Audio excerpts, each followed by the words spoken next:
No matter if points are gained or points are lost, there will be much to discuss. For analysis regarding tonight's Winnipeg Jets game, here are Dave Manouk, Ezra Ginsburg, and your host, Drew Mandel. The Illegal Curve post-game show starts now. 29 straight games, having allowed 3 goals or fewer. 9 straight games now, allowing 2 goals or fewer. 6 wins in a row. Wins all this week. 6 wins in an 8-day period. Ladies and gentlemen, calling the Winnipeg Jets a wagon does them disservice, unless it's like one of the futuristic wagons that don't quite exist yet. Some sort of flame-throwing, jet-fueled, rocket-powered wagon that can steamroll over teams throughout the Western Conference, throughout the Eastern Conference, propelling them to the top of the NHL standings, both in total points and points percentage. That is the kind of wagon that we are talking about when we discuss the Winnipeg Jets.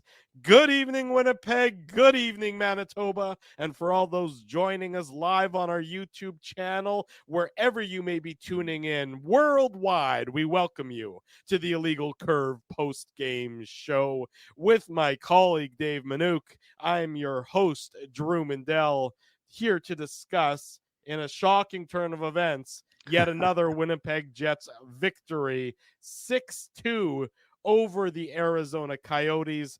Just men against boys. A Jets team that, as I've mentioned, has now played 6 games in the last 8 days, 5 in the last week, including travel here, there, and everywhere. They go into Arizona, they go into the college arena, and they punk the Arizona Coyotes as if they were a college team. It was that impressive, Dave Manouk, the Winnipeg Jets, in front of their mentors, in front of the dads, in front of the brothers, in front of the uncles, in front of the grandpas. They said, we're taking this road trip home with a perfect 3-0 record.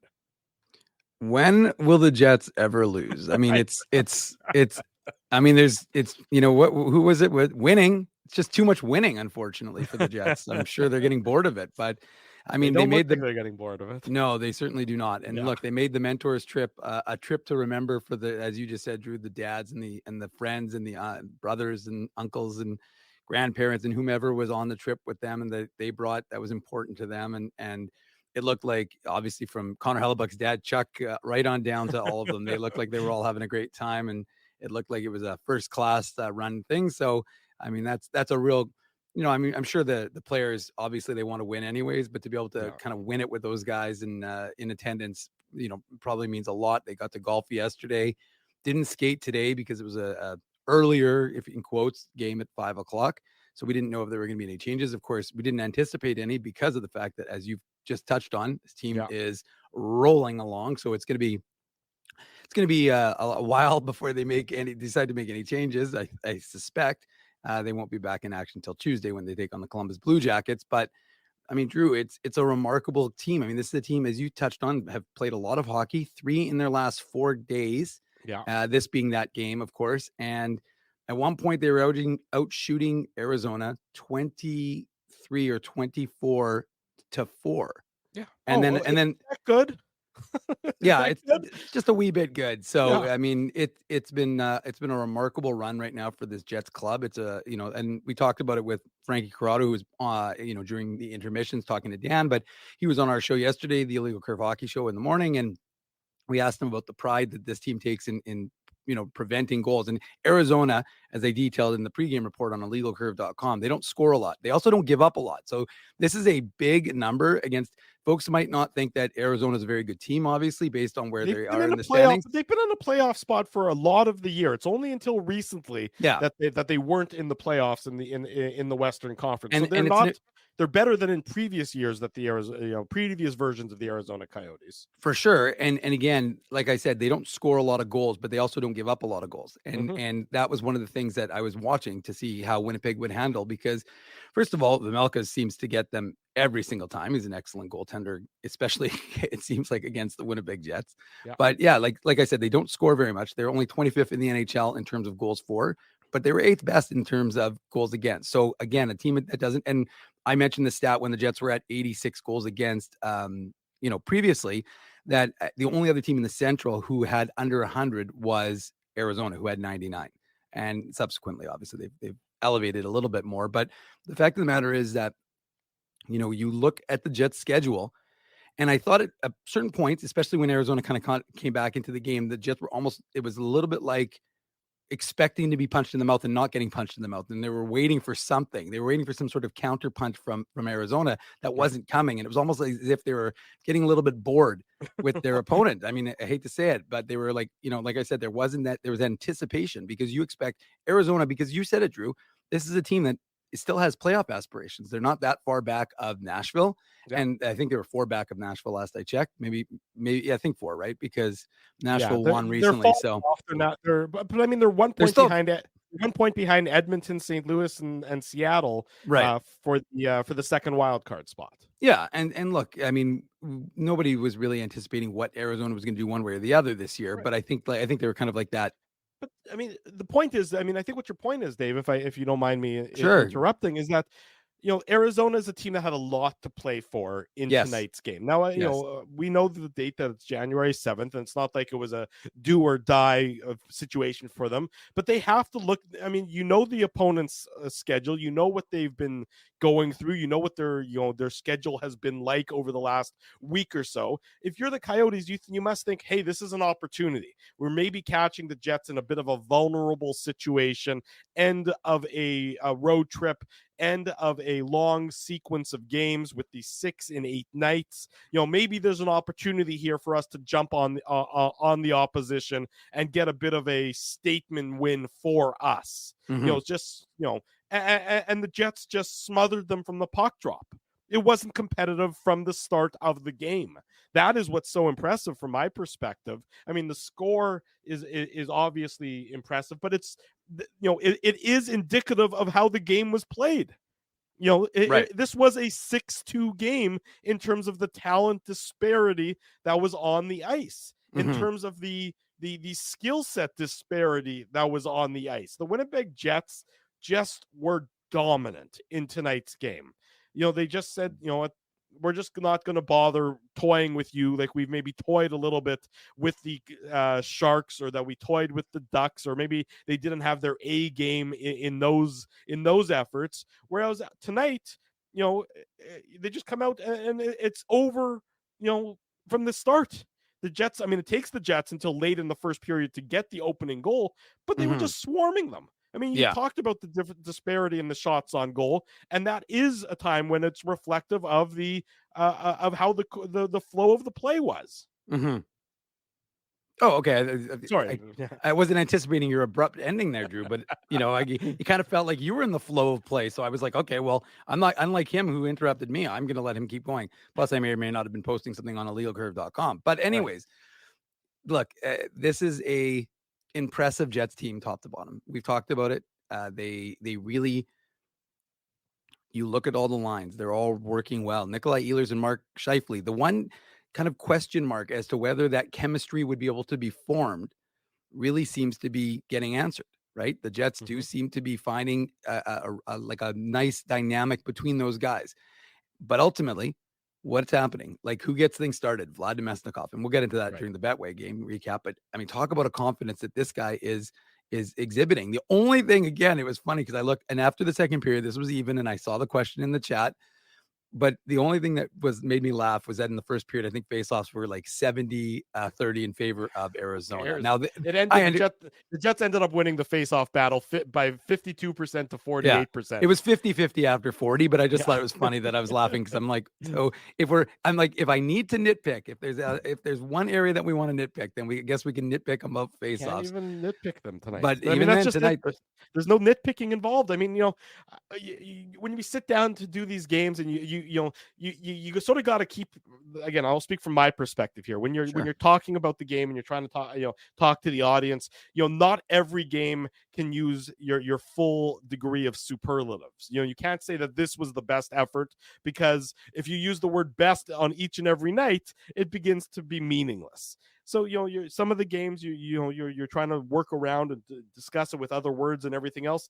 Look, there's really no nitpicking in tonight's game. There's just not much that you can point to and say, this really needed to be better by the Winnipeg Jets. The special teams was effective in that they didn't give up anything on the power play. Sure, they didn't get a power play goal, and maybe you would have liked them to get one of those early power play opportunities that they had, but they controlled the play, and they controlled those power plays. They weren't glaring red spots, that danger areas. This was just a dominant effort from start to finish, and to call it anything less than that would be misleading to the audience, because you all watched the game and there's not much there that you can really criticize about the Winnipeg Jets tonight. No, and I was listening to JP Vijay, who was on the pregame show, talking about the pride that players take in maintaining this thing, and we talked about it with Frankie Corrado yesterday again, like I said on our show. Yeah. And it really is interesting just to see this team really just keep this roll going and keeping things locked in. So, I mean, again, like I said, you see the work, you see that, like Cole Perfetti, we're talking about Cole Perfetti more and more because now he's engaging physically. And I've talked about this when I watched Cole Perfetti develop at the AHL level, and he was a perimeter player in the AHL and he was still getting points, but he wasn't going to those hard areas. And he's such a cerebral guy that you could see that he would figure it out. But again, sometimes it's easy to say, well, mentally I know what to do, but physically it's a different story when I have to go, as a 19-year-old kid, go up against men and try and, take the puck away from them or go into an area where I'm going to get, my face bashed in. And I think we're seeing it more and more now where he's engaging in a more physical manner in the NHL behind the net, forcing pucks, in front to the front of the net, forcing guys to make turnovers. And I just think, like, again, he's the kind of player who uses his brain to his advantage, of course. And so, again, it's another evolution of Cole Perfetti, and you get everybody. I mean, everybody has a piece of that game, and whether they scored or not. I mean, I think of the Nemesnikov Barron shorthanded opportunity, even Connor Hellebuck, because Drew, as much as you want to say the Jets controlled this game with the score 2-1, if Connor Hellebuck doesn't make that stop, I mean, I still think the Jets are going to end up winning that game, but it could very easily have been a 2-all game in the second period. Right. So I guess what I'm saying is that every single guy, Nino Niederreiter, like every single person in that, maybe the defense didn't have a ton in terms of points and whatnot, but obviously they still had a big part in to play in that hockey game. And I just think, I mean, unless we want to give Dylan Sandberg a lot of credit for that ricocheted puck off of his off of his ankle, which ends up being his actually first time he hits double digits in his career for assists. But again, I just think the importance of it is that it's a win that everybody can say they had a piece of, with the exception of maybe Laurent Brossoit and the coaches who were on the bench. But other than that, everybody else who was on the ice had a piece of that game. And again, that's what you want. You want everybody to be contributing. And and everybody was noticeable to a certain degree, right? Like oftentimes we'll watch a game, Drew, and we'll say, well, I didn't notice him. Where, did he play at all? And like I said, I don't think there's anybody on that lineup or in this lineup that I didn't think of. And I don't mean that in a negative way. Again, certain plays happened. They had 2 goals against, so we'll talk about that. But ultimately, like even from Dominic Toninato on down or on up, like I said, everybody seemed to have a piece of the action in tonight's game, and that's what you want. And you want that feeling to be spread throughout the whole team. To your point, and where it doesn't necessarily show up on the score sheet, Morgan Barron in that third period going 1-on-3 and taking the puck wide and controlling the puck in that opportunity. I mean, look, when everything is going well, or when things are going well, it feels like you're unbeatable, and everything's going well. Bad bounces or bad passes end up on skates that deflect right back into the slot that allow you to tee it up and fire it home for a goal. It's just, again, the downhill nature of it, not downhill in the negative sense, but rolling down the hill, the momentum it creates is permeating this team top to bottom. And you saw it again tonight with this 6-2 victory. And then you come home on Tuesday against Columbus, and we know where Columbus is among the NHL standings. And you know where on Thursday the Bedardless Chicago Blackhawks are among the NHL standings. So, the Jets the Jets have their recipe for playing against teams that are below them in the standings and how to be victorious in doing that. Now you need to replicate it. You know how it needs to be, but you need to replicate it. And they'll have an opportunity on Tuesday and an opportunity on Thursday. And then finally the competition gets a little bit harder, as it's been pretty soft so far to start the month of January. But to the Jets' credit, For so many other years, they wouldn't take, they'd be content getting, 2 out of the 3 victories on the road trip. Instead, they get all 3, they get all 6 points, and they further affirm themselves as an elite team in the NHL. Maybe one of the top 3 teams in this league or top 5 teams in this league, because you really can't take it away from them the way they've been doing things as of late. Well, and I think what it also is important to take note of is the fact that one of the things that you've harped on for years is they're not showing that they're playing any different against their opponents. They're showing they're not that playing down to their opponents. They're not. They're just playing a consistent brand of hockey, and that's one of the things that especially early on in this season when we saw that, okay, the Jets, had some early struggles, really early on, and then they started to kind of get things together, and you're thinking, okay, well, what are we watching here? And then they kept it going, and we're like, okay, well, are they going to maintain that level of consistency? Are they going to be able to show that when they play a really good game against Boston or a really good game against Colorado or a really good game against LA, that they can replicate that really good game against San Jose, that really good game against Anaheim? And we're seeing it. We're seeing that, in fact, they can replicate those types of efforts and not play down and not, need to get up for a certain opponent, that they can continue to play that Winnipeg Jets style. And again, what have we been talking about? If you're a player in this system right now and they're all having success, because again, it's all spread out, why would you have any doubt? Why would this not become again, it's one of those questions that we've been hearing, like when we were in the Matt Frost Media Center. And like I said, last weekend before the Jets left on this trip, Rick Bowness was asked about the idea that this is now the default for Jets players. There's no, oh, hey, we're going to go back to the old way. There's no freelancing. There's no reason to vary from the script that has been presented. Well, of course, because why would you? You know what I mean? Like it works. This works. There's no question about it that this works. There's no, and again, how does it work?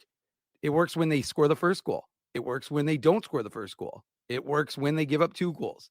It doesn't work when you know what I mean? Like the Jets have won it's not a identical script game after game after game, but regardless of the way the game is begun, this Jets team doesn't really deviate, and as a result, they're still picking up the wins. And look, they've now set the franchise record. Not now, but they've continued that franchise record, 12 games with a point. And for those who are curious about the Jets 1.0 record, that is 13 set in 1984 or 85.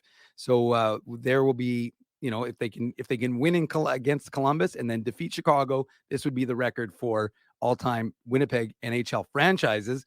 But my point is that the team just continues to roll along, Drew. And as a result, folks are getting excited, and you don't plan parades in January, but at the same time, you do laud the accomplishments of a team that is currently undefeated in 2024. That's right. You don't plan a parade, but folks, you can be excited and you can be happy and you can celebrate their victories. There's nothing wrong with that. So yes, there is you can't raise a banner, you can't win a trophy, you can't do the parade, but you can be happy for what you're watching, because so many of you have stuck with the Winnipeg Jets or been upset by the Winnipeg Jets in the past years, where the performance may not have been commensurate with a lot of the talent that you thought were within the team. Now you're seeing the two come together, and by no means should you apologize for being happy and cheering this team on. So yeah, they are a wagon, a super wagon, a super powered wagon, whatever you want to describe them. We saw it tonight in their performance against the Arizona Coyotes. And if that makes you happy and that makes you want to cheer them on, by all means, folks, go right ahead. Not that you need my permission to do it in the first place, but nonetheless, you should be happy for what is happening for your preferred team. Dave and I can't cheer as objective journalists. We have to call it down the middle, and that's what we are. So we're honest first and foremost when it comes to covering this Winnipeg Jets team. But all you folks watching us, if you're happy and you want to celebrate, by all means, go right ahead and do so responsibly, of course. Let's get into it, Dave. The Jets 6-2 victors over the Arizona Coyotes tonight. We do this on each and every edition of our Illegal Curve post-game show. It's the Betway game recap. The Betway game recap.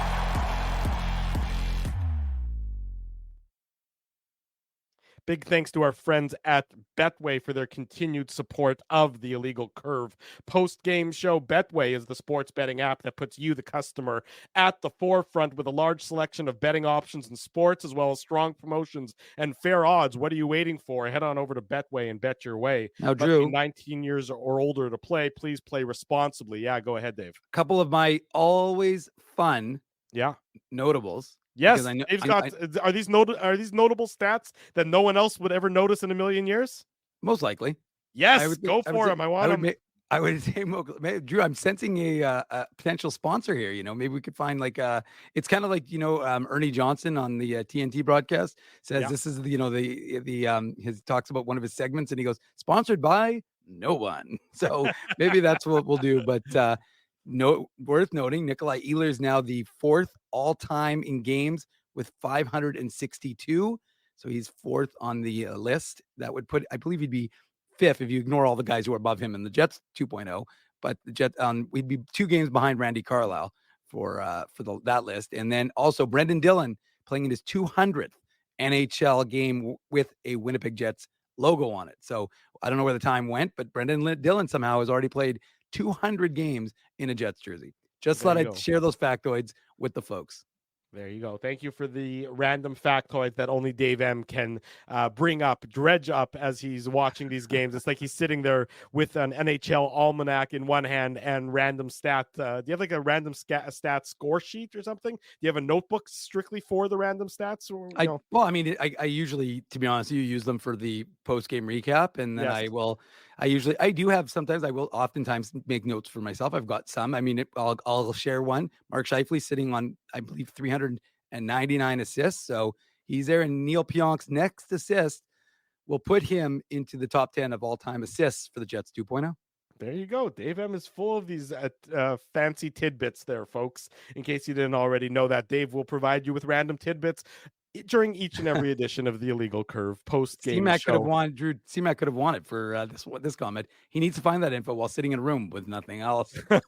It's true. Dave looks like he is in a windowless room that has nothing else in terms of entertainment. So he does have time on his hands. This is where I do my best thinking, folks. Just so that's right. That's Dave's thinking room. If you ever want to see where Dave comes up with some of his pearls of wisdom, it's while sitting in a corner of a room with white walls and a light shining behind him.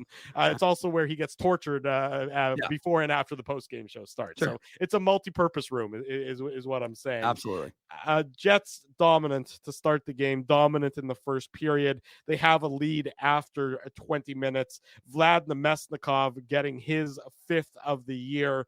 It's still unassisted. It sort of seems unfair that it should be unassisted in this instance, because it doesn't happen without the fantastic effort of Cole Perfetti and the strong forecheck that leads to this goal. I mean, it's actually a lost face-off here, in that it starts with the Jets losing a face-off draw in the offensive zone, but no matter for the Jets. They're so hard on the forecheck that the Coyotes defenseman in this instance, who I believe was I believe it was J.J. Moser, if I'm not mistaken, gets the puck.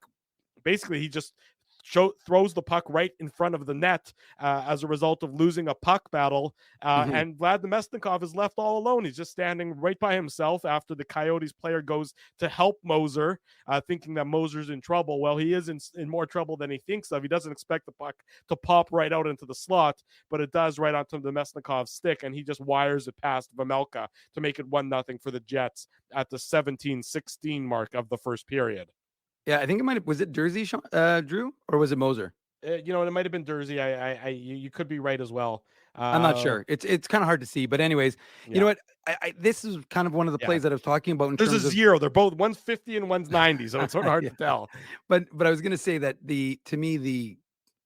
obviously, like you said, he doesn't get an assist for the play, but Cole Perfetti being hard behind the net. And that's one of the things I was talking about, was that he wasn't afraid to interpose himself and use his body positioning to try and create an opportunity there. And, you put the pressure on the defenseman. The defenseman makes a poor play, which ends up in front of the goaltender. And credit Vlad Namestnikov. I mean, he's playing with a ton of confidence right now, obviously. And you can see that, you can see it in his smile. You can see it in his smirk. His shot was, with the power, that's his 5th goal of the season. He's got 8 points in his last 6 games. And if the guy could win a faceoff to save his life, I mean, he'd be an unbelievable 2C. But unfortunately, the faceoffs are not his forte. But I mean, again, like I said, he really has been a boon to this hockey club. And you know, it's that veteran savvy, that knowing where to be.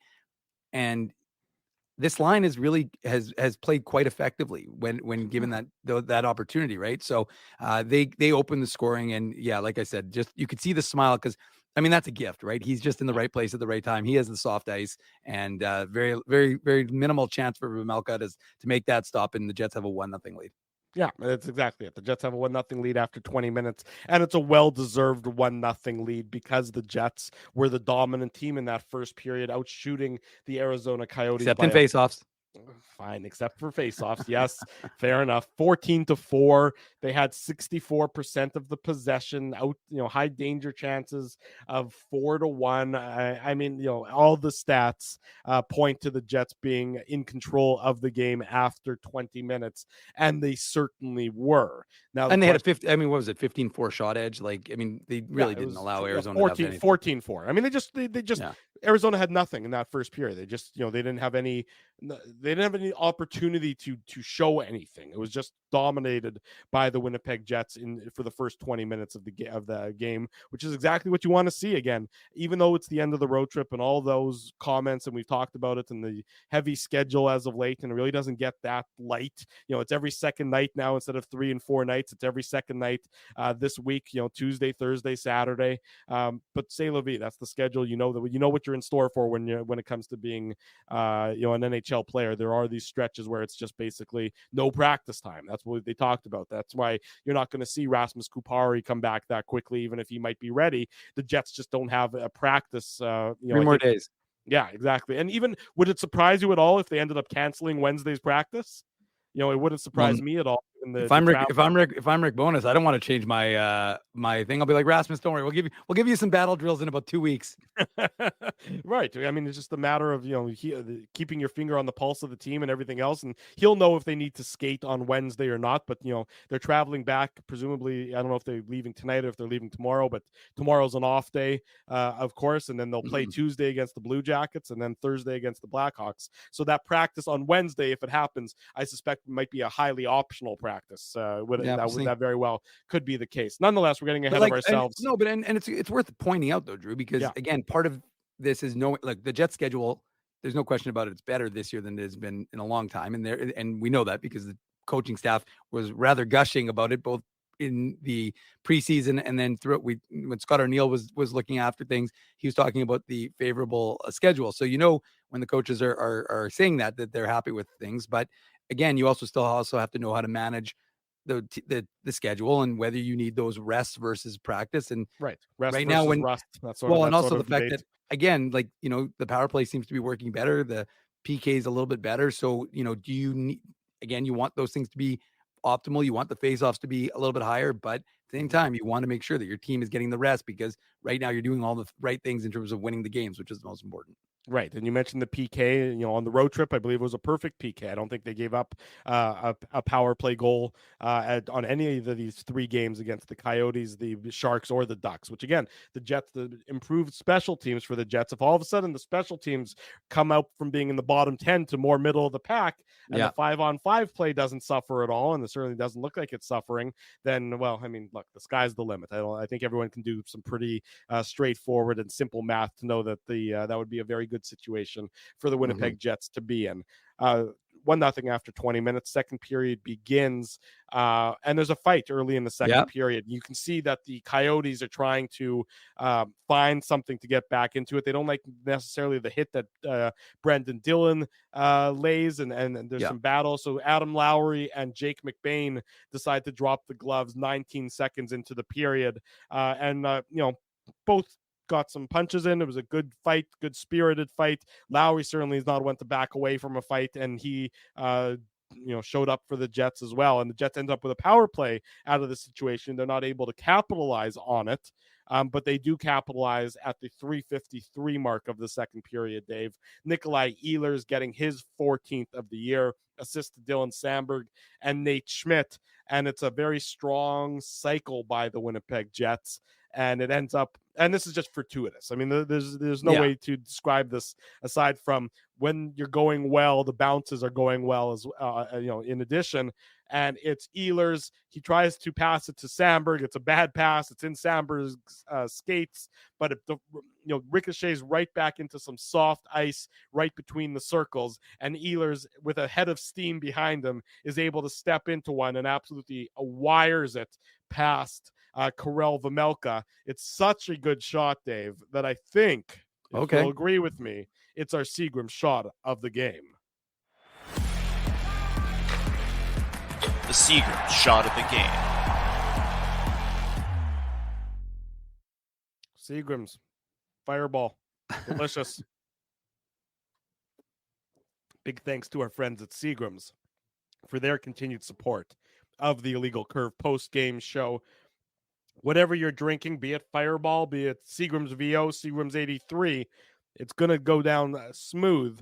Be sure to drink it responsibly. Seagram's products are available at your local Manitoba liquor marts. That they are, Drew. That they are. Or in your basement, evidently. But the fact of the matter is, I had to get it from somewhere to begin with.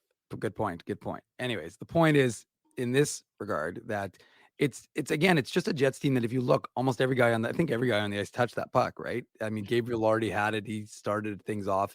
And you're right. I mean, look, at the end of the day, you have to acknowledge that it was a very lucky bounce. And, that's why I joked about Dylan Samberg getting an assist off of his ankle, essentially. Yeah. But, you like to see, like, Scheifele's going after the puck. Everybody's digging for that puck, working hard. And at this point, the shots are 19-4 for the Jets. And, but the funny thing about Nikolai Ehlers is he didn't stop, right? Like, he makes the pass and he doesn't just stand still after making the pass over to Samberg. He keeps moving. And like you said, he ends up in that spot.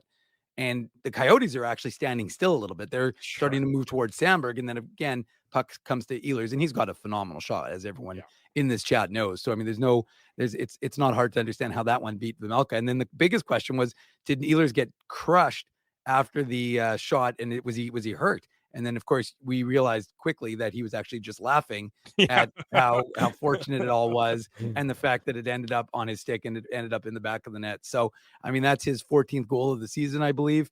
And so that gives him already 2 more than he had last year. And you just know that we've talked about it. The guy who was going to have to step up with Kyle Connor down and out with injury is Nikolai Ehlers. And Nikolai Ehlers, since, remember, when Kyle Connor and I talked about this on our last show, whether it's a post-game show or the Legal Curve Hockey Show, at this point, there's been so many, I can't remember which it was. But the fact of the matter is that when Kyle Connor went down with his injury, was it December 12th or December 10th? No, 12th, right? No, the 10th. No, 12th is when they lost to Montreal. No, it was it was December 10th, because he came back and he skated on December 20th. So it was December 30th. It was the Anaheim game where so it was December 10th. Yes. Yeah. But the point is that, when he went down with 17 goals, remember, I said this yesterday, no other Jet had double digits.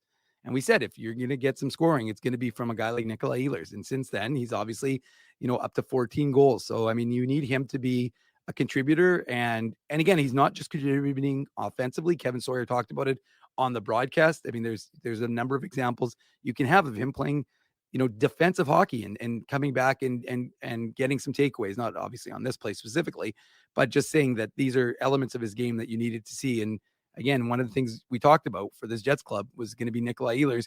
And we, for years, have said Nikolai Ehlers could be a first line winger. And he's, with Nikolai Ehlers getting that first line wing, I mean, again, this Jets team is continuing to elevate. And I would certainly not solely attribute it to his play, of course, but he's just like so many guys on this team. He's just another big piece of that puzzle. Well, what's the number now? I mean, if you factor in tonight's goals, I think it was something like the Jets with Ehlers as a top line winger had been outscoring their opponents 17-3 at 5-on-5 since. Oh yeah. And so you add in the 4 goals they scored at 5-on-5 tonight, top line, they'd be outscoring their opponents 21-3 at 5-on-5 since Ehlers has been promoted to the top line. I mean, the number, just saying the numbers doesn't do it justice to talk about how superior that is. And that's not even just, dominant. The word dominant doesn't do it justice. 21-3 is what you're outscoring your opponents at 5-on-5. And oftentimes that's top line against top line. Those are matching up. It's not like you're playing against, another team's scrubs exclusively. You're doing what you need to be doing against quality opponents. And tonight that Jets top line was absolutely on fire, and it started with this Ehlers goal to make it 2-0 for the Jets. Shout out, by the way, to Philly Danger. Yeah, Thailand, watching from Thailand. And there's over 600 of you right now in the chat. We're loving that, having all of you. Don't forget to smash that like button. And remember, sorry, Drew, I'm going to interrupt you for 1 sec, but don't forget, if you're not subscribing, we want you to be a subscriber here on the Illegal Curve Hockey channel. So please hit that subscribe button and, of course, smash that like button and leave a comment and let your friends know. Come join us after every single Jets game or every Saturday at 9 o'clock on the Illegal Curve Hockey Show. There you go. Here, I'll put it right on the board there. Enjoy right there. Game show, smash the like button, give us a thumbs up, subscribe to the YouTube channel. There are almost 630 of you watching the Illegal Curve post game show. Drew Mindell, Dave Manouk with you on this what is it, Sunday night? What's that? This is Sunday, right? The days blending together. This is our fourth show in the last 4 days, so it's hard to figure out what day of the week it actually is. I see my good friend MJ is in the chat. MJ, nice to have you join us here on the post-game show. And yes, a happy 42nd birthday to MJ's significant other and another one of my good friends, Bobby. They're celebrating Bobby's birthday tonight, so terrific to see them joining us here in the Illegal Curve post-game show chat. And if we're doing birthday shout outs, I owe my mom one from yesterday because I don't know if you remember yesterday, Drew, when I was talking in the morning and I said something, I was about to say the next Jets practice. I said January, and I was thinking, January 6th is my mom's birthday. I should give her a shout out. I'm like, I don't want to interrupt my thought. I'll get to it in a second. Didn't get a birthday shout out for my mom, Cheryl. So happy birthday, Mom. Yeah. Missed that. And she did listen to the show and was rather disappointed that I didn't give her a shout out. So big shout out to my mom who celebrated her birthday yesterday. There you go. Dave has to make amends with his mom. Otherwise, there's no home cooking coming his way for the next little while. Chip cookies, and then I'm in trouble. Yeah, you're in trouble is right. The Coyotes did get on the board here, as I was going to mention. It comes about just under 5 minutes after the Jets had made it 2-0. Nick Schmaltz scores his 12th of the year, assist to Clayton Keller and Travis Dermott. It's a nice shot by Nick Schmaltz. Nick Schmaltz is a good veteran player. Member of the all-food team. Yes, of course, Schmaltz, that being delicious chicken fat. For those of you who might not be familiar with some of your Eastern European cooking, that would be very much a Eastern European type of cooking. But it's a nice shot by Nick Schmaltz. Nick Schmaltz is the kind of guy who, it's just a professional hockey player. He can play on pretty much any team in the league would be how I would describe him. He's never going to be the flashiest player. If he's your best player, you're probably not a great hockey team, but he's just a very effective player. And you saw it here with the Coyotes. A nice shot beating Connor Hellebuck. One of the very few shots that Connor Hellebuck faced first shot of the game of time. First shot of the period. Yeah, exactly. So that would make it the fifth shot of the game for the Coyotes, and they scored on it to cut the Jets lead from 2-0 to 2-1 just before the halfway mark of the second period. Dave, again, that not tons to read into here, just a nice play by Schmaltz, I thought. Yeah, I just want T-Will to know I didn't forget my mom's birthday. I just forgot to wish her happy birthday on this show. I definitely called her a few times to speak to her. I just didn't get a chance to do it on the show, which of course she listens to rather faithfully. My dad less so, but my mom definitely listens to every show. So gotta make sure I keep her in my good graces, or keep in her good graces, I should say. It was a nice shot, Drew. I mean, there's no question about it. I mean, you got to give Schmaltz credit, and I think Connor Hellebuck was probably a little sleepy. I mean, I think it was the first shot. I think at 8 minutes and 10 seconds into that second period, if I recall correctly, or something thereabouts. So, I mean, you do get a little bit of boredom, I guess, probably starting to enter into the psyche a little bit, just because you're sitting there, and you've got to give the Coyotes credit because they had a really good cycle. I mean, they again, we talk about all the guys on the ice touching the puck. They did. And, look, he's got some space. And I think it was DeMello who was trying to narrow the gap on him. But he put it into a good spot up and over Connor Hellebuck. Mm-hmm. And, he cuts the lead in half. So I guess it's a little disappointing because if you're the Jets, you've controlled things, but you were expecting a little bit of push. And it may, and again, like watching the replay, I think it may have deflected in off of, which I didn't notice initially, but when you watch him take the shot, it kind of goes up and over because of DeMello's stick. So I Right. actually think DeMello actually got a little tip on that, which I didn't see when I initially watched the game live, of course, like and many others here in the chat. So it's possible that we just, I mean, I missed that because I thought he just beat him clean with the shot. But now upon watching the replay, you see that he actually has a little bit of a deflection. But again, you got to give the Coyotes credit because, as we said, we're not talking about the worst team in the Central Division, the worst team in the Western Conference. Is a team that has playoff aspirations, and they're in that mix with the Nashvilles and the St. Louis's and trying to maintain their playoff position. So they've been able to do some things. Like I said, they don't score a lot of goals, but they don't give up a lot of goals. So you knew that they were going to try and take advantage, and they're not a terrible team. That was a good cycle by them, and they catch the Jets and they make them pay. Yeah, so 2-1 at this point in time, and the Coyotes, a team that really hasn't shown up yet, is all of a sudden right back into this game. So you're wondering what's next. Are they going to find this use this as a magic elixir, or are the Jets going to continue to dominate like they have been throughout the course of this game? And the Jets respond, and it's just under 6 minutes later. It's Cole Perfetti getting his 12th of the year. It's ruled still unassisted at this point in time. Wonder if that'll change throughout the course of the review of the goals. But it's a goal mouth scramble here, and for a while there, was it Perfetti's? Was it Nino Niederreiter's? Whose goal was it? Well, it appears to be Perfetti's, and it's just the puck is sitting there. It's a jam play, and it's good puck movement is really what you're seeing here that allows the Jets to get into that position where Perfetti is able to get credited for the goal, no matter how it eventually went in and off whose stick it eventually went in on, whether it was even an own goal for the Coyotes. The point was, for the Jets, they got the puck to where it needed to be, which was right on the goal line and right in the paint, and then they let the scramble happen at that point, Dave. Right. And again, it's that idea of guys being willing to go and get a puck and go after it. And you give, like Josh Morrissey, right? Like he goes for it, gets it, and then Alex Iafallo fights off a Coyote, draws another one to him, which leaves Josh Morrissey open. And I mean, Drew, we've talked about the vision that Josh Morrissey displays, game in and game out.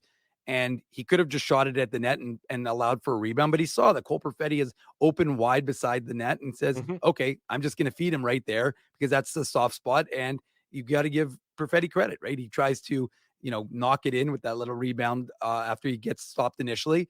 And, he does, but it looked, and that's where you credit Nino Niederreiter, because we talk too often, I think, or maybe not often enough, but about how good Nino Niederreiter is and how he just is such a bull. And again, if Cole Perfetti doesn't get that, which I think is his 12th of the season, 12th of the year, exactly. That's right, 12th. It would have been Nino Niederreiter's 13th of the season, I believe, because he was, again, he's just got that right mindset.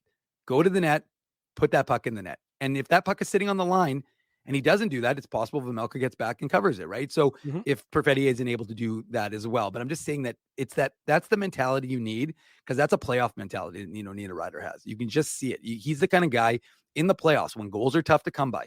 And remember, we talked about, I think I was listening on, I don't remember what I was listening to today, but they were talking about that idea, or maybe it was JP Vijay talking about it, but that idea of, as it was JP, and they were talking about that idea of goals being tougher to come by. So if you're already a stingy team for the Jets, it's such a huge advantage to you as you get closer and closer to the playoffs, because you've already know how to play this kind of game. You know how to play a game where you win a game 2-1, 3-1. You don't need to score 5 or 6. But the fact of the matter is that, again, you need to have that right mentality, and the Jets just have it. And that bulldog, tenacity that a Nino Niederreiter brings into almost every single game. And you see it. You see it with the way he's like banging and crashing. He may be smiling after, but he's a competitive guy, and he's a competitor. He's such a good fit on this Jets club. And so, like I said, suddenly you've got to, regardless of, we didn't know at the time who scored. Originally, it looked like Perfetti, but then Nino Niederreiter does the flyby. So you're thinking, okay, maybe it was Niederreiter. Who cares? Because the Jets have a 3-1 lead. And again, Drew, I made the point in our little preamble, but you have to mention the fact that Connor Hellebuck came up with a huge stop, 3 minutes earlier when it was 2-1. Otherwise, it's a 2-all game. And again, I still think the Jets end up winning this game, but it's still it changes, changes the game slightly at that point, because the Coyotes, who really didn't have a lot going, were feeling a little bit better at 2-1. Now suddenly 3-1 really changes that dynamic. Yo, yeah, no question about it. You're not called upon. I mean, you're not calling upon Connor Hellebuck nearly as often as you have been, throughout the course of his career. But it certainly is a nice feeling to know that when you need him to make that big save, he's there to make that big save for you. You're right, because it very easily, if that one gets through him, all of a sudden it's 2-all, even though the Jets have been dominating, and then you're wondering, what are the vibes really going to be like at that point in time? Instead, he makes the saves, and then the Jets begin to further take over this game. After 40 minutes, it is a 3-1 Winnipeg Jets lead. We say good evening again to everybody joining us. It is the Illegal Curve post-game show. Drew Mandel, Dave Manouk with you, talking about the Jets tripling up the Arizona Coyotes by a 6-2 margin tonight. Want to say a big thank you to the sponsors of Illegal Curve who make the post-game show, the Saturday show, and the website a possibility. You know that this portion of the show is brought to you by our friends at Betway, Seagram's, they had the shot of the game, Rumors Restaurant and Comedy Club, Linden Market Dental Center, Zappia Group Realty, Tough Duck. Stay tuned for the Tough Duck hardest hitting comment. You might win a Tough Duck toque. Our friends at Boston Pizza, Rolly's Transfer, and Farmery Beer, where you can get a delicious serving of Illegal Curve Lager. You can pick that up at number 2 Donald Street. That's the retail location. It's also available on all of the delivery apps in case you are in not the condition necessary to get behind the wheel. So be sure to be safe, first and foremost, is what I am trying to tell you. 3-1 for the Jets at this point in time. Early in the third period, they make it 4-1. Mark Scheifele with an assist by Nikolai Ehlers. It's a breakaway, and Scheifele, who maybe the offense hadn't been there to the same degree over the last, let's say, 5 to 10 games, certainly had a bit of a breakout again tonight. This is just it almost looks like he's in slow motion after he takes the pass from Ehlers, but that's just how in control of the situation he was. And you saw the silky smooth hands and the smarts on display here as he just absolutely schools Vejmelka on this breakaway opportunity. And he goes forehand, backhand, and it's 4-1 for the Winnipeg Jets early in the third period at the 5:11 mark, to be precise. And at that point in time, it is all but over as the Jets have a 3-goal lead, and they've reached that magic 4-goal number because we know you don't give up more than 3, so it might as well just end the game and all go home at that point in time. Well, and the funny part about this goal, a couple of things. Number one is the fact that after Scheifele scored, he doesn't even start cheering. He's basically looking around for Nikolai Ehlers to congratulate him on making just a fantastic pass. And it's funny because if you look at Nikolai Ehlers, he just draws so much attention to him. And so sure, he makes that stop, and then he's got 3 guys on him in very short order, which of course, I mean, maybe I'm not an athlete like John Ginsberg, but that does leave Mark Scheifele fairly wide open. He's like, guys, I don't have the puck anymore. He's got the puck. Why are you all over here? I don't have the puck. He's got the puck. And, you got to credit Scheifele because, again, we always talk about how good he is with his hands and control. But, Ehlers just, again, draws 3 guys. The defense, it's too late for them, the Coyotes defense. They know that Scheifele's, he's gone. And Scheifele knows he's got the time because he's such a good skater. Look at that powerful stride. And then sure enough, boop, boop, and it's into the back of the net. And you're right, Drew. I mean, the Jets, that gives them the breathing room, right? I mean, it's a little bit of a different game at that point now because you're feeling like, as you said, the Jets don't give up, goals after 3. There ain't no number that's going to work because that's a 29 straight game, of course, that the Jets haven't given up more than 3 goals. So, they're in cruise control and they're feeling good about themselves. But, that Mark Scheifele, even though he's been playing well, and even though he's been able to contribute it defensively and in other capacities, that he wants to score goals. He wants to be relied upon to help in that area as well. So he gets his 13th of the season. And again, another guy who's getting closer to Kyle Connor in that the team leading 17th goal right now. But it is still amazing that these guys could still not have caught Kyle Connor by the time he comes back. Again, a testament to what kind of season he was having for the Winnipeg Jets before he got injured. Yeah. But right now, but it's one thing to not catch Kyle Connor. But if you had said that none of the Jets players would have caught Kyle Connor in terms of the goal lead, but the team is also only going to have had 1 defeat since he went down with an injury or 1 regulation time defeat, you'd say those 2 things aren't possible. But here we are, and those things right now are certainly playing out that way. Well, again, hockey is a much different sport than basketball, right? I mean, basketball, you can win with one guy. Hockey is, I mean, especially this team. This is a team game, right? And these guys are playing, they're showing us that they know how to play an effective team sport. And that this, again, from lines 1 to 4, they're just all playing the same brand. There's no like, oh, well, those guys are completely different than these guys, and this doesn't look anything like this. Again, obviously, levels of talent will be slightly elevated from one to the other, but like I said, there's a consistency that we've talked about now, Drew, for some time, that this team is playing similar brands of hockey, regardless of who's on the ice, and it's responsible, right? I mean, if you think about it, Nikolai Ehlers makes a defensively responsible play, and until then, Mark Scheifele, until he realizes Ehlers is in control, that's when he knows he can go, right? Before, it's possible what we would have seen from this team is that Mark Scheifele thinks Nikolai Ehlers has possession of the puck, so he's gone because he wants that offensive opportunity. But this time, Scheifele waits. He hesitates enough to allow Ehlers to be sure. Because if he doesn't, now Ehlers has got 3 guys collapsed around him. He inevitably loses that puck. And now Scheifele's fled the zone, and flew the zone, and you've got, the Coyotes going back the other way. So again, I think there's just a difference from what we're seeing from this Jets team that we've seen in the past, and it really is spread throughout the lineup. I referenced this quote earlier on the show, or the stat earlier on the show, and I now have it in front of me, so I want to make sure it's accurate. Okay. This was from Dmitry Filipovich, who covers the NHL, covers hockey, definitely looks at it through an analytical point of view. Really good follow on Twitter or X or whatever the hell platform's called nowadays. So this is from January the 5th. So this is from a couple nights ago after the, I guess what game would that have been? That would have been the Anaheim game, I guess.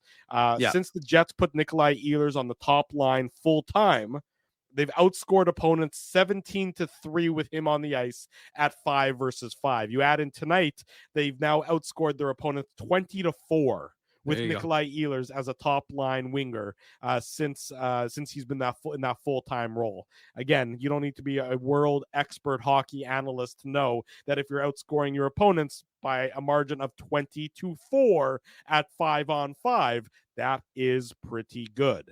And it certainly is for the Winnipeg Jets. So the Jets, after the Scheifele goal, made it 4-1, and they seem to be in cruise control, so much so that Connor Hellebuyck decided to revert back to bad puck handler Connor Hellebuyck. Yes. And he had a bit of an oopsie on this one. Dylan Guenther, who's a young player up from Tucson of the AHL. 2021 draft pick. There you go. 2021 first round pick for the Coyotes, who's up because Jason Zucker is serving that suspension for running Nick Cousins after Nick Cousins wasn't suspended for running a different player, which was a topic of, I think it was Lyubushkin. It was Lyubushkin. You're right. It was a topic of conversation on Hockey Night in Canada last night. H-Nick, as I like to call it, and everyone else likes to call it that as well. We all know that. Yeah. Anyways, Connor Hellebuyck sort of boots it around a little bit as he's trying to play the puck, and Guenther picks it up and he succeeds on the wraparound to make it 4-2 with about 7.5 minutes to go. And this is just not one that's going to be on the highlight reel, but it is going to, I know there's a lot of people who don't want Connor Hellebuyck handling the puck, and I agree that he's never going to be Marty Brodeur, but he certainly has improved from where he was. But this was a bit of a reversion back to old bad Connor when it comes to puck handling. It was a bouncing puck, albeit, but probably in this one, it's not the prettiest goal he's ever going to give up. No, I mean, it's, there's 7:27 left in the third period. So, I mean, the Jets are probably thinking this one's over at 4-1, quite honestly, Drew. So, I mean, that's Dylan Guenther's first goal of the season. He was down in Tucson. But, I mean, the truth is, there's 4 Jets that are back. Really, it's almost a 1-on-4 for Guenther. And, you've got Morrissey and you've got DeMello. And unfortunately, even Ehlers and Velarde are back there. And nobody, I just don't think that they took the level of danger seriously until they saw Connor Hellebuyck. And we're not going to rip on Hellebuyck, but it's just, the puck bounces on him and he just can't handle it. So, it's, unfortunate, rather than just leaving it, he still tried to handle it after the fact and get back into his net. And so instead of doing that, he tries to handle it, still tries to handle it, then gets back. And at that point, it's too late. So you credit the young first rounder for Arizona. I think he's from Edmonton. That was a nice play by him. And now suddenly it's a 4-2 game. And Yeah. really, again, as I said, we've covered this team for since they came back. Now, obviously, we've only been doing the post game show for a few years, but the fact of the matter is, we've pretty much watched every single Jets game. And I'm not saying that we know the result of every single game, but you do tend to get a feeling for these games. And for me, watching this game, I'm thinking, okay, it's 4-2. Like, I don't think it's going to be any closer than 4-2. I think that this is just one that they're going to, I didn't anticipate it being more than that. But after that, I still felt like, okay, the Jets are going to lock this down, and they're going to, maybe I didn't think they wanted to give us 2 more goals to have to discuss here on the Illegal Curve post-game show. But because they knew we'd have over 600 people, an hour into our post-game show, they didn't want us to have to cut the show early. They wanted people to keep going. So, I mean, just sure like enough, the Winnipeg Jets, the show is a wagon. Maybe not as high powered a wagon, but a wagon in its own right. Right. But you need it. We're more of like a secondary wagon. We're the wagon that follows behind the main wagons. We're the wagons that carry the food. Usually as he's eating the food in that wagon. Right. But we do what we can. Yeah, there you go. That's well done. 4-2 for the Jets.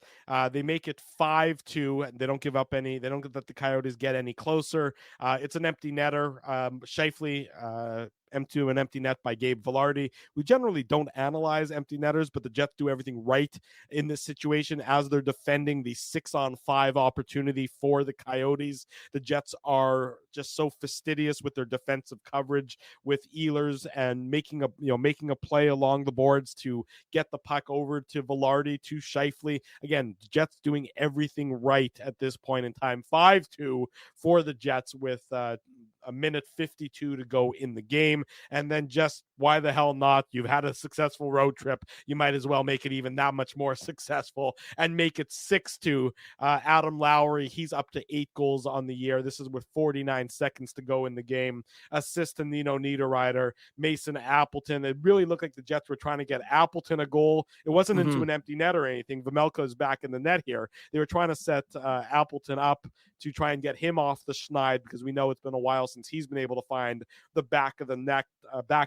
The monkey is getting closer and closer to a gorilla on the back of Appleton. Instead, he isn't able to do so, but the puck ends up coming to Adam Lowry, and he sort of sheepishly, I would say, scores a 6th Winnipeg Jets goal. And the party is on, because you know that wherever the celebration is happening tonight with all the mentors, and we're going to, after the break, show you a great photo from the dressing room with Chuck Hellebuck and Connor Hellebuck, and there's Cole Perfetti and Nikolai Ehlers. We're having some fun in the dressing room, and we're going to show you all that if we can here on the post-game show. This team is flying high, feeling good, wrapping up this 3-game road trip, Dave, with a perfect record and a 6-2 victory. The top team in the Central Division, the top team in the Western Conference, and ladies and gentlemen, the top team by points and points percentage in the NHL is your Winnipeg Jets. Jets win 6-2. Go ahead, Dave. No, I mean, it's a remarkable list you just listed off there, Drew, because I mean, again, I think you said it right. I don't know when Kyle Connor went down with injury, how many of us would think that the Jets would put forth this kind of effort. Yeah. Would put forth a total team commitment to this type of game, and this type of game that breeds success, whether it's individual or team. And that's what we're seeing right across the board. Guys are having success. It's not Nikolai Ehlers has 12 goals and he's filled the void, so you just replace Kyle Connor. It's that the entire team is scoring and the entire team is preventing goals. And so you've got contributions up and down. Everybody feels like they have a piece of it, including the dads and the uncles and the brothers and the grandparents, who are all, you can see that they're having a good time with it. And like I said, starting with Chuck Hellebuck, who most likely will be doing a collab with Ezzy at some point. Maybe that's where Ezzy is right now. He's on 3D printing together. They're doing some 3D printing on Chuck Hellebuck's YouTube channel. But can you imagine all of a sudden, like, we're sitting here and then two little viewing stations show up, and it's like Chuck Hellebuck and Ezzy just chit-chatting about 3D printing. But look, I mean, it's all, we're having a lot of fun with it, but the fact of the matter is, so are the Jets, so are the fans. Everybody's enjoying this. It's a remarkable run. And again, like I said, like, people expect this to fall off, and people are expecting and you're going to deal with some more adversity, whether it's injuries or losses. But we don't know. It doesn't look that way quite yet. But the Jets do have some tough opponents coming up in the Bruins and that sort of thing. And then I think they play in Philadelphia, they got the Leafs at the end of the month, that's next month. Sorry, they have so they have Philly comes here next Saturday. Yeah.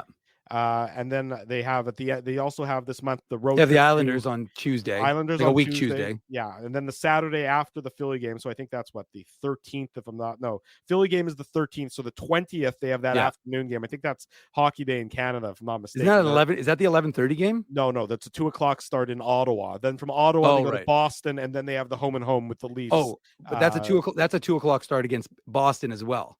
Yeah, or is it a 6:00 start? No, I think it's a Monday game. I'm pretty sure the game against Boston's on a Monday night. But is that a holiday Monday though?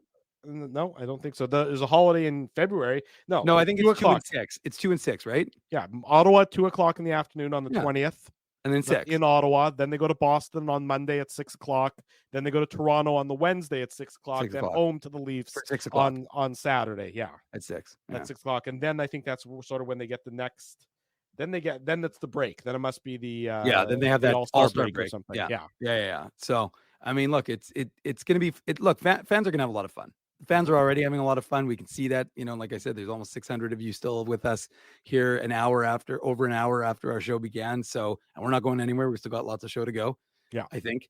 But ultimately, like I said, it's been a good run, and folks are having fun. I mean, again, we're almost approaching a full month since the last regulation loss for the Jets. So, I mean, it's like I said, it's one of those situations where you're I was talking to some folks today at Canada Life. Obviously, I was there for the Moose game.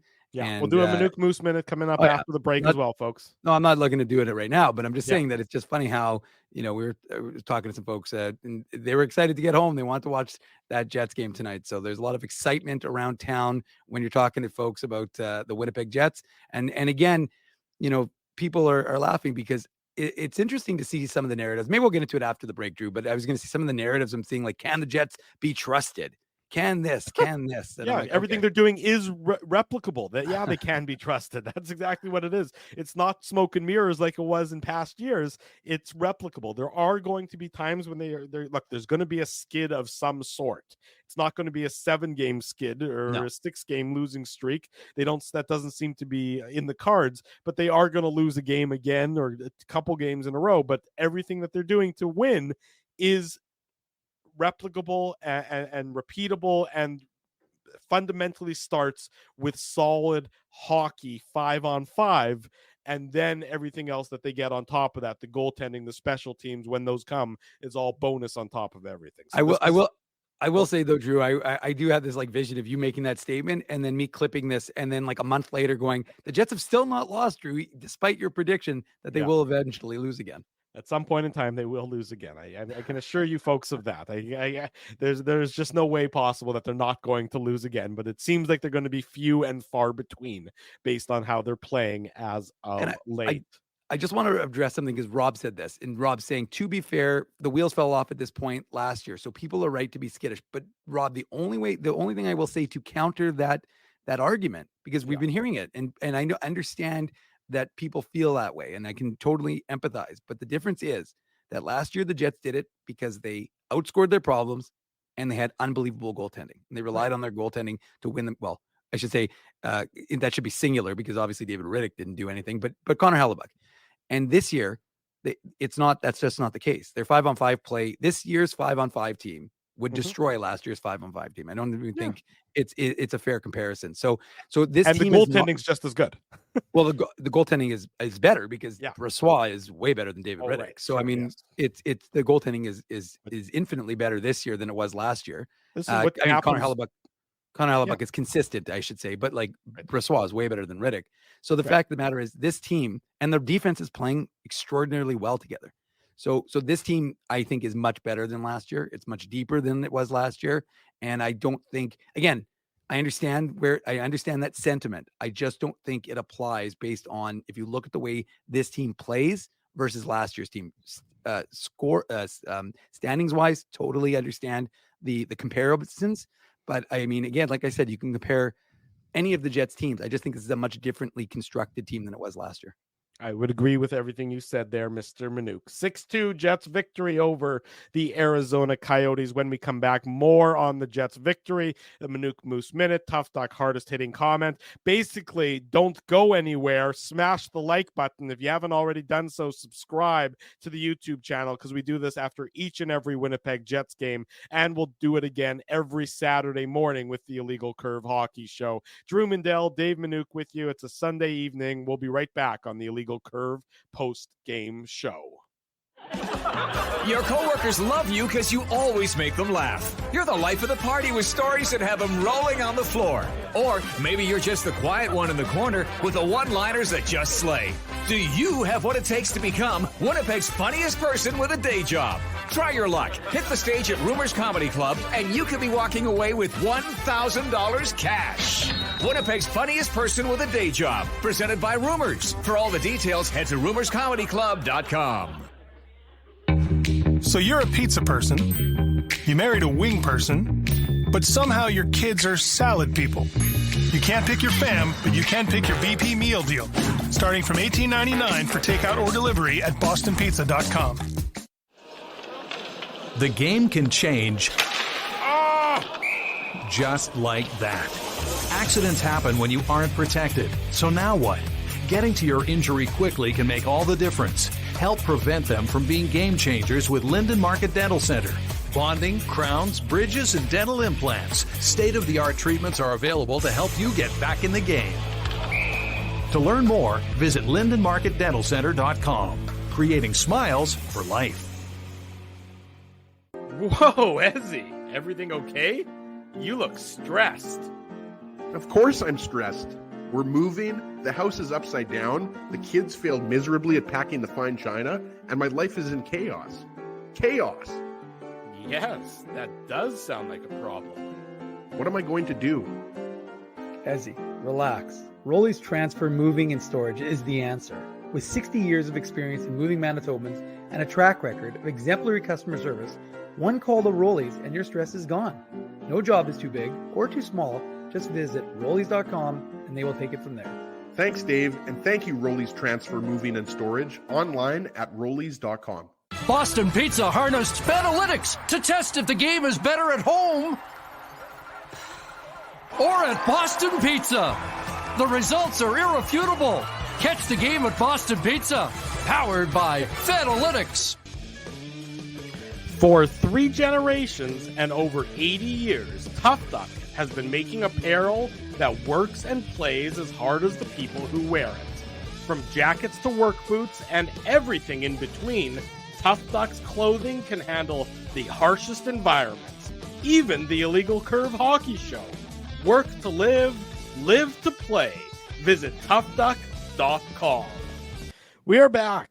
Sunday evening, the Illegal Curve postgame show. Drew Mindell, Dave Manuk, 5 minutes before 10 p.m. Central Time, here to talk about the Jets' victory over the Arizona Coyotes. They wrap up the Mentors trip with a tremendous record of 3 wins, 0 losses. They give up a grand total of 4 goals in the course of that trip. So the Jets flying high. And this, just want to share this photo. The Jets just tweeted it out from the dressing room.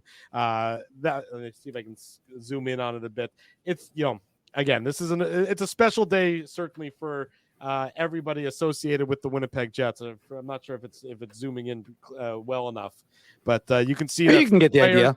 Yeah, you can see that the players, the mentors, the coaching staff, everybody on the floor of the arena there at Mullet Arena celebrating the Jets road trip. So you can see the proud faces on display, the sons, the dads, the grandfathers, the brothers, the uncles, the everyone's. And hang on, I'm getting word that there's now a scheduled, there's going to be a women's mentors trip coming up when they go out east to Boston and Ottawa and Toronto. They just added that to the schedule just last second. They've added that to the schedule, so that's going to be a little bit of a joke by yours truly. I promise not to do that too often here on the show because usually they fall flat.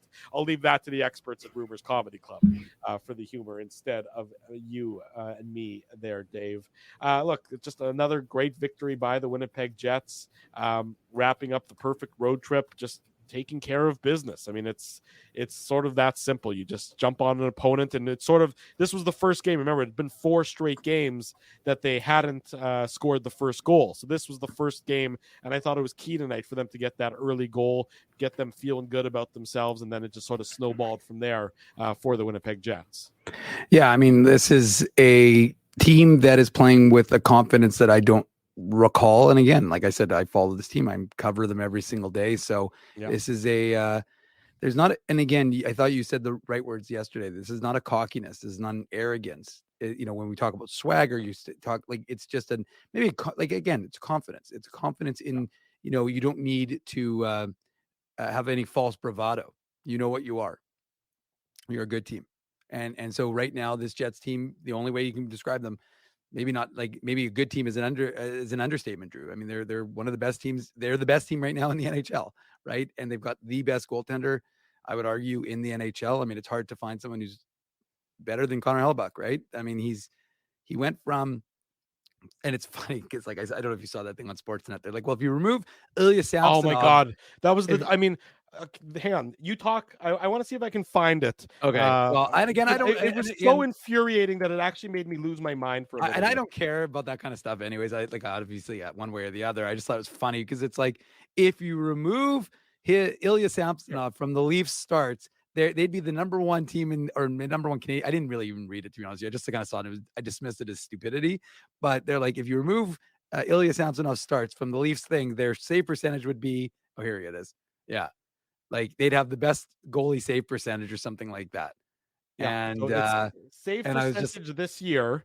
Yeah. But for the Leafs here at 921, they've managed to, they said, well, if you remove Ilya Samsonov, who has the worst save percentage in the NHL. Worst goal saved above expected, like every stat you can have. And I'm not jumping on him having terrible numbers. I don't want to do that. But I mean, I just thought it was, anyways, because I was about to make the point that if you remove the 13 goals in 3 games that Connor Hellebuyck had given up, his numbers would be even more impressive. But of course, the best part about this is they got the Jets stats wrong. Well, no, because the Jets save percentage is wrong. Yeah, because but didn't this one? I think this included like empty nets, whatever it was, however they factored it in. Again, like I said, it sounds like voodoo garbage. All I was trying to suggest, and again, I didn't want to deviate into Leafs lunch because I don't want Spency to be upset with me.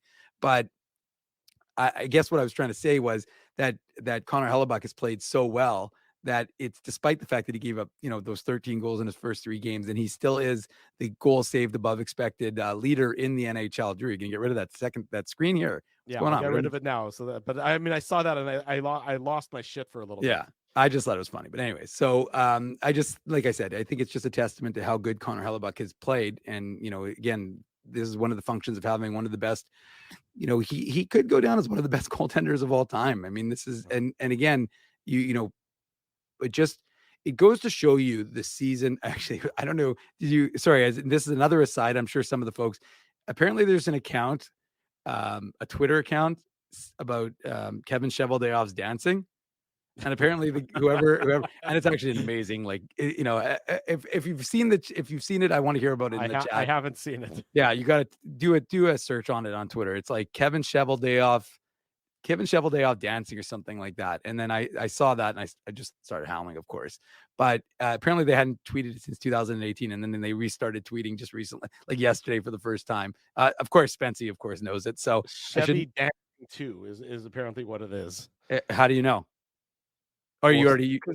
No, because Spency just put it into the chat. Oh, okay, good. Yeah. Anyways, yeah, no, we'll talk about Saxophone Squirtle as well, Dustin. Don't you worry. But look, I just think it was just someone. So that account started tweeting again, and it's just like, it's pretty funny stuff. But my point I was gonna make is that I know it's pretty. See, I told you. But we've done 4 shows in the last 4 days. I can't deal with this and maintain any professionalism while watching Kevin Cheveldayoff dancing on my second screen over here. Maul knows who runs that account. Well done, Maul. But anyways, it's funny stuff. But my point I was going to make is, and they were, I think Frankie Corrado was talking about it just in terms of, it's amazing to think about what this Jets team is given all the uncertainty in June. and everything that we didn't know about what this team was going to be. And then to keep Connor Hellebuck and to keep Mark Scheifele and to turn this team around into what they have become. And again, a lot of that goes to Rick Bowness, but a lot of that goes to the team. I mean, you got to give these guys credit. It's been a remarkable run. And of course, we have to give due to Saxophone Squirtle.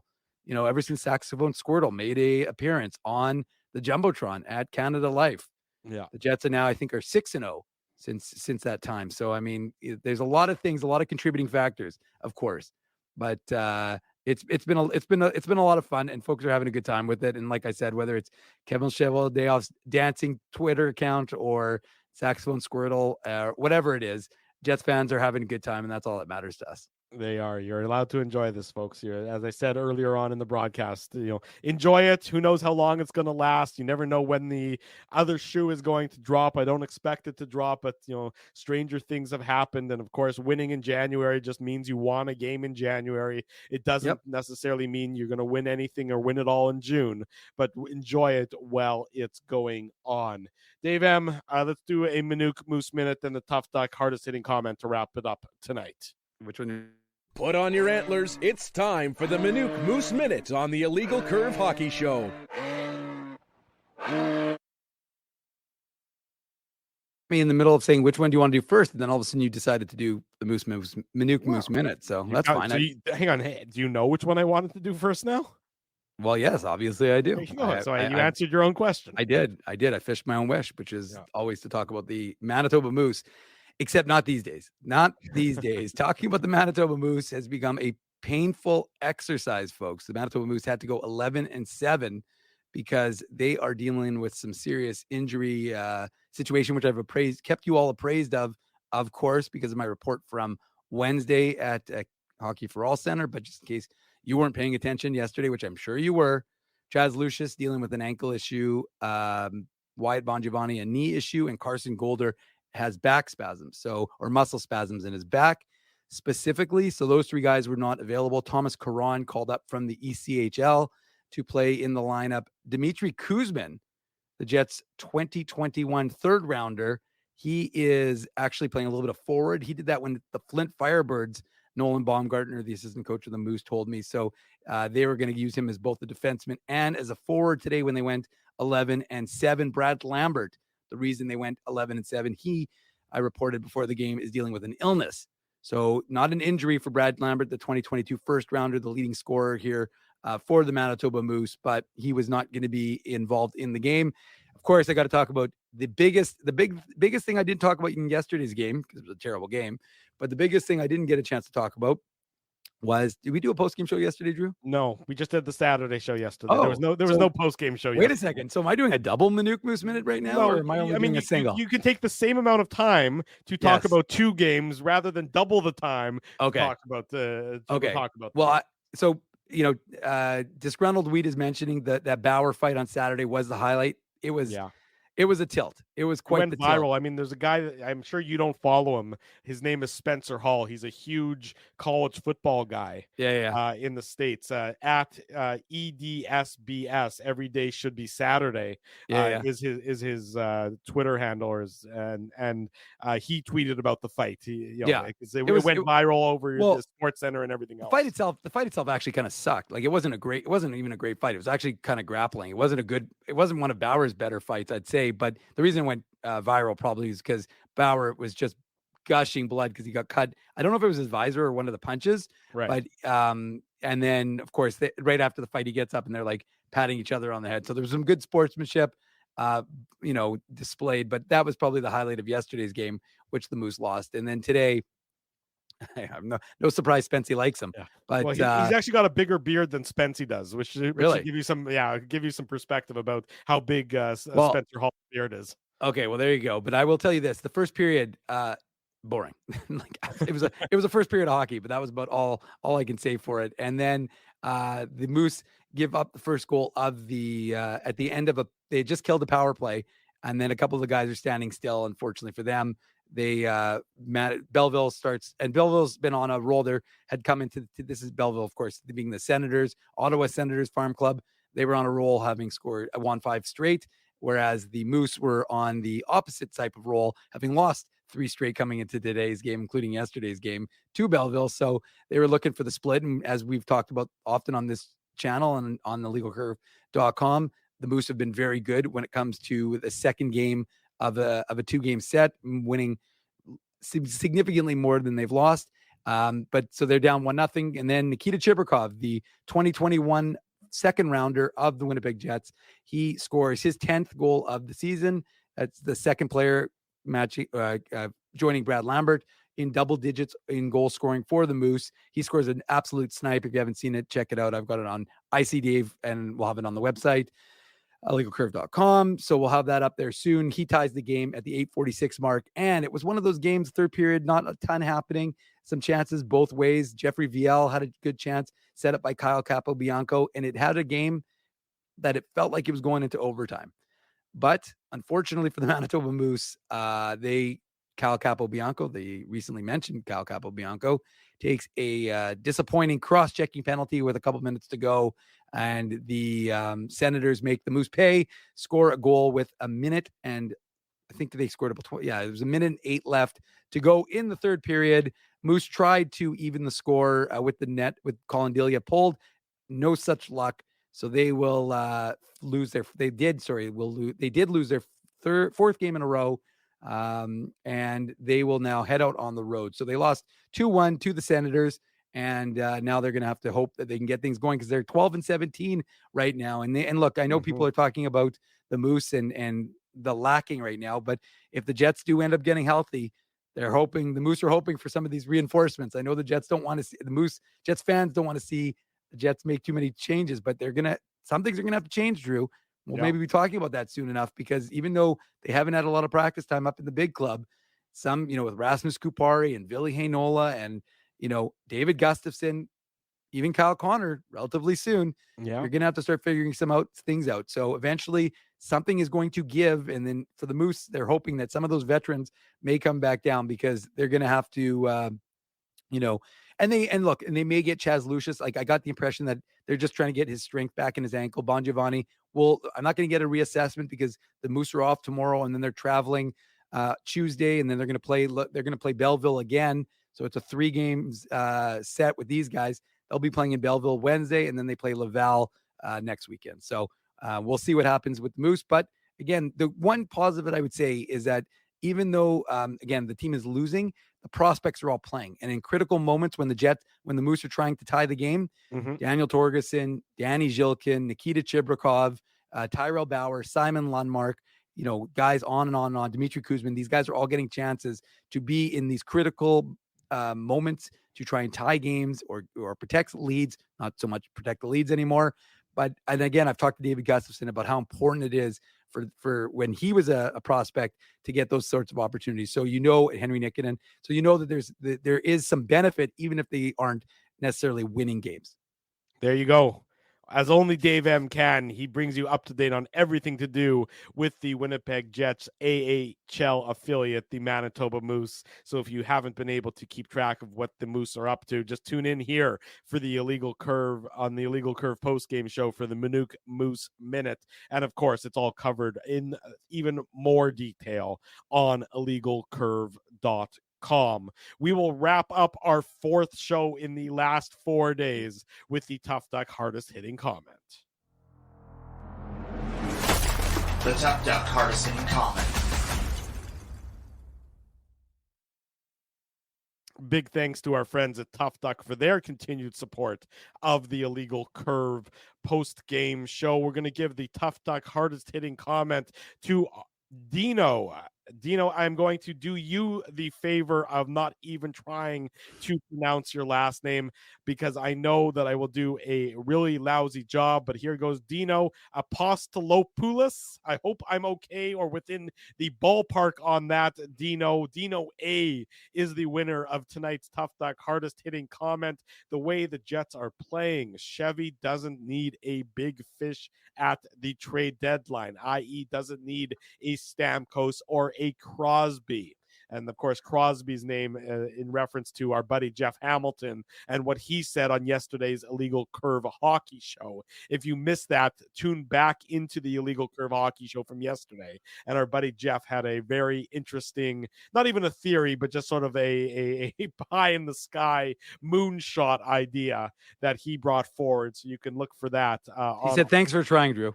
Yeah, on our website. No, Dino said thanks for trying. Oh, Dino said thanks for trying. Well, I did my best. I hope I didn't embarrass myself too much. In any event, he, as in Chevy, will find another gem like Nino Niederreiter or Vlad Nemesnikov to build depth in the middle six, and it will only cost the Jets like a third-round pick.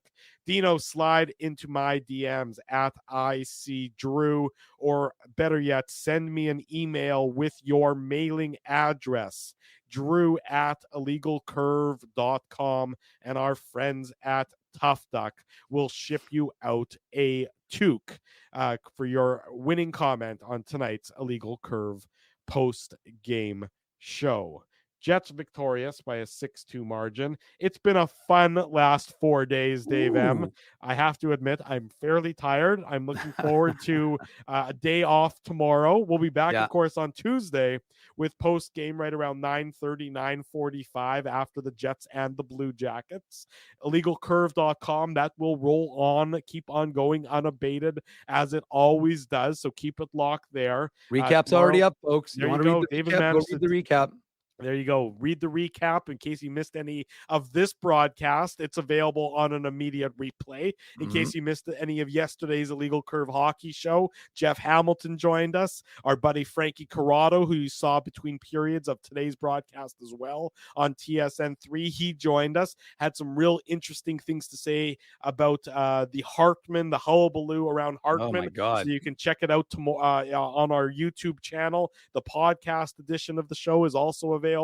Be sure to, if you missed that yesterday, be sure to check that out. No Snuka. We cannot do a special show tomorrow. I'm going to enjoy the national championship game between Michigan and Washington tomorrow, and is going to enjoy a night off from the Winnipeg Jets. But we'll be back on Tuesday, and IllegalCurve.com, as I mentioned, no day off. Just rolls on. No days off. Just like Bill Belichick and the Patriots, their philosophy, no days off. Just like that. That's how we adopted here on Illegal Curve as well. Have to say a big thank you to our sponsors: Rumors Restaurant and Comedy Club, Linden Market Dental Center, Zappia Group Realty, Betway, Farmery Beer, Rolly's Transfer, Seagram's Boston Pizza, and Tough Duck. They help support this show. They make it possible for all of you to join us. So please support them in turn. If you know of a business that you think should be one of our great advertisers, should join our great roster of advertisers, well, let us know. You can email me, Drew at IllegalCurve.com. You can email Dave at IllegalCurve.com. Always want to hear from you about your suggestions on any number of litany of things or your business to this show. Maybe your business itself is listening. Maybe you want to join our roster of advertisers. Let us know. And in fact, we're very soon going to be unveiling, once we finish recording, a new commercial that we know all of you folks very much enjoy. So that, just think, you could have the acting skills of Illegal Curve. Right. You can tie your brand with our acting skills, and that, acting for you. So I mean, like, that's some gold right there. And of course, Drew, I mean, we gotta. The other thing I would ask folks too, if you can, leave a comment. That's also very helpful. So if you can, on iTunes and Spotify, whatever you happen to download your podcast, if you listen via podcast, leave a review. That's always helpful for us, because I think the last review, I'm not going to lie, might be Phyllis's back in September, folks. Wow. So I'm just saying, like, that's so 2023. I mean, we're already into 2024. Could use a few reviews. And again, it also helps with our algorithm. Yeah. If on the YouTube channel, you get to leave a comment. So we always appreciate if you just have a thought. It doesn't have to be something that needs a reply from me, but I try to reply to as many comments as I can. Yeah. But you can always leave just your thoughts about necessarily maybe the post-game show or the game itself on the the post-game recap or report, I should say. And then because of that, it helps, kind of spread the word. Yeah, we don't know how the algorithm works. We don't even know how to spell algorithm, but we're Not a told chance. that you need to smash the like button and leave comments to help the algorithm. So that's your responsibility, in addition to tuning in each and every time we go live after every Jets game, and again on Saturday mornings. Thanks to so many of you. It's been great fun over the last 4 days. We hope you've had fun as well. We'll be back Tuesday night after the Jets and the Columbus Blue Jackets. For Dave Manouk, I'm your host, Drew Mindell. Until Tuesday at 9:30 p.m., sometime after that game ends, be sure to lock it here on our YouTube channel. We wish you good night and good luck, and thanks for watching the Illegal Curve post-game show. Thanks for listening to this broadcast from Illegal Curve Hockey. For more great Illegal Curve content, subscribe to the Illegal Curve YouTube channel, follow at Illegal Curve on Twitter, Facebook, and Instagram, and visit your online home for hockey in Winnipeg, illegalcurve.com.